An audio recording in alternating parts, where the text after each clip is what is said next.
Salah satu problem mendasar umat Islam di dunia adalah kemiskinan. Hanya segelintir negara dengan mayoritas muslim yang cukup makmur dan maju dalam perekonomian.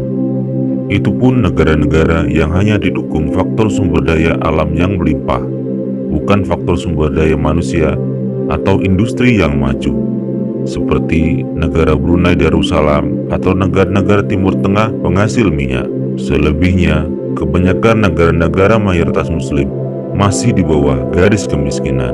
Sebut saja Pakistan, Sudan, Mesir, Bangladesh, Afghanistan, Aljazair, Mauritania, dan lain-lain sebagainya.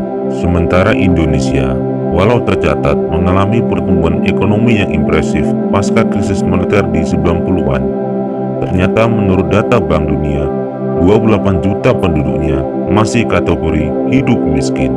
Sungguh keadaan yang cukup memprihatinkan, di mana umat muslim cukup tertinggal di dalam hal ekonomi.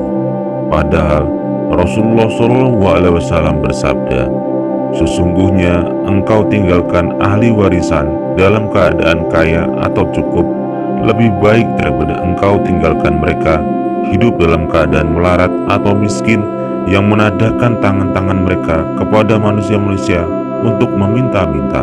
Solusi dalam mengatasi problem ini sebenarnya sudah ada di dalam prinsip dasar agama Islam, yaitu filosofi zakat, di mana yang kaya membantu yang miskin. Sungguh ironi, negara-negara Timur Tengah penghasil minyak yang super kaya berlomba-lomba membangun menara-menara yang tinggi dan masjid-masjid yang megah. Sementara di seberang Laut Merahnya ada negara Islam Somalia yang kelaparan dan miskin. Dunia Islam perlu tokoh-tokoh yang dapat mempersatukan persaudaraan muslim agar ekonomi dapat merata di antara negara-negara Islam tanpa memandang nasionalismenya. Bukankah Rasulullah SAW bersabda, "Barang siapa menghilangkan satu kesusahan dunia dari seorang mukmin, Allah akan menghilangkan darinya satu kesusahan di hari kiamat." Belum lagi kisah-kisah kaum Ansor yang membantu kaum Muhajirin yang baru saja tiba di kota Madinah dalam aspek permodalan, hingga akhirnya kaum Muhajirin bisa setara secara ekonomi dengan kaum Ansor. Kisah antara kaum Muhajirin dan kaum Ansor tersebut adalah bukti bahwa kesadaran ukhuwah persaudaraan umat muslimlah sebagai solusi utama dari masalah kemiskinan umat Islam.